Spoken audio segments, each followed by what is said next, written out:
আসসালামু আলাইকুম। ইনশাআল্লাহ আশা করি সবাই ভালো আছেন। আলহামদুলিল্লাহ আমিও ভালো আছি। যে যেখান থেকে আমার ভিডিওটি দেখছেন সবাইকে অসংখ্য ধন্যবাদ ও সর্বতি ভালোবাসা রইল। আজকে কথা হবে হচ্ছে আপনাদের গতকালকে শনিবার, গতকালের শুক্রবার এবং আজকে শনিবারে অনেকেরই আপনার পাসপোর্ট সাবমিট করার জন্য মেসেজ আসছে। তারপরে আপনার অনেকেরই আপনার পাসপোর্ট কালেকশনেরও মেসেজ আসছে। তো সেই বিষয়ে কথা বলবো অ্যাপয়েন্টমেন্টের বিষয়ে। তারপর আপনারা কিছু প্রশ্ন করছেন আমারে, এগুলার অ্যান্সার দিব ইনশাআল্লাহ। তো সবাই ভিডিওটা পুরোটা দেখার চেষ্টা করবেন।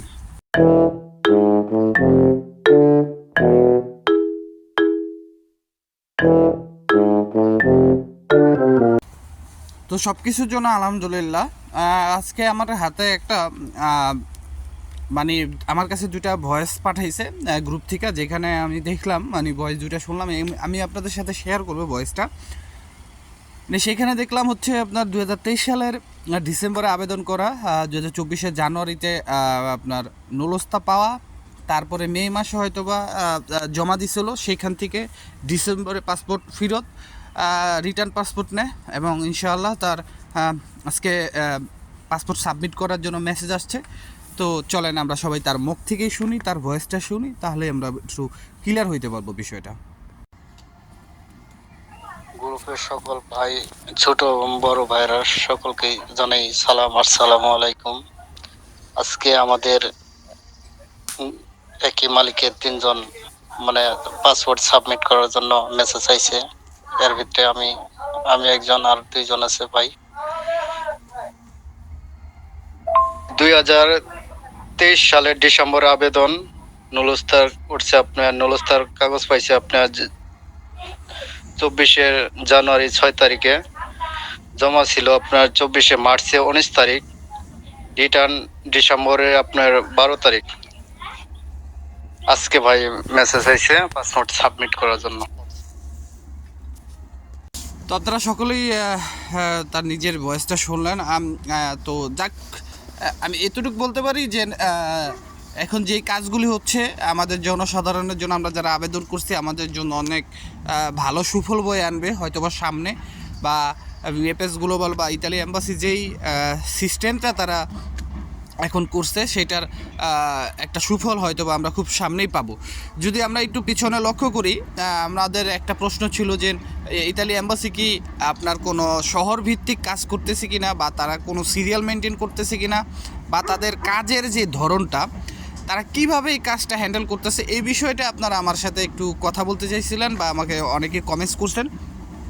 আসলে এই বিষয়টা আপনার যদি একটু খেয়াল করি, আসলে আমি আপনাদের আগেই বলছি যে এই আপনারা যারা এইসব ভিডিও করে তাদের কথা এক কান্দা শুনবেন, এক কান্দা ফালাই দিবেন, কিন্তু জাস্ট মনের ভিতর রাখবেন যে উনি এই ব্যক্তিটা এই কথাটা বলছিল, দেখি হয় কি না।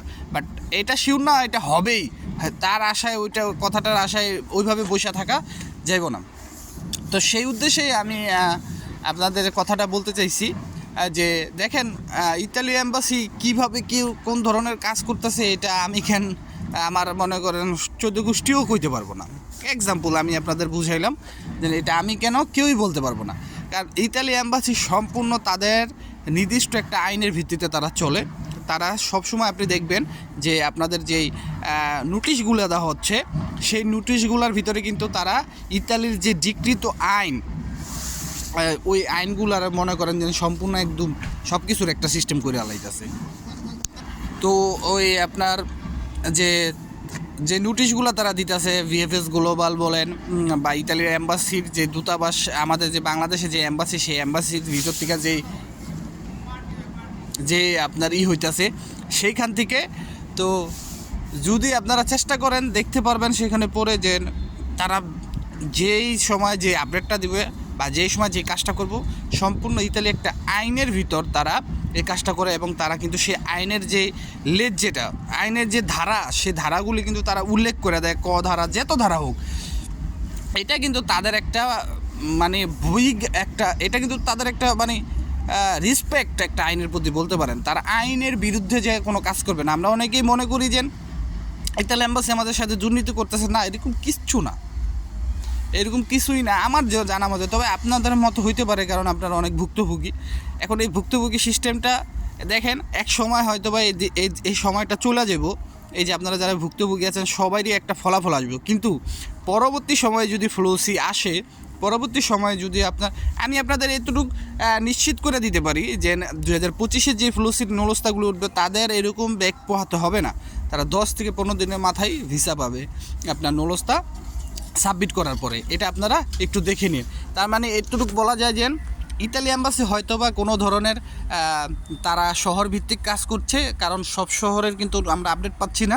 আমরা আপডেট পাচ্ছি রাগুসা, ভ্যানিস, তারপর নাপোলি, সিসিলিয়া, কাসেরতা, ফ্লোরেন্স, তারপর এরকম আরও কয়েকটা শহরের যে আপডেটটা পাচ্ছি।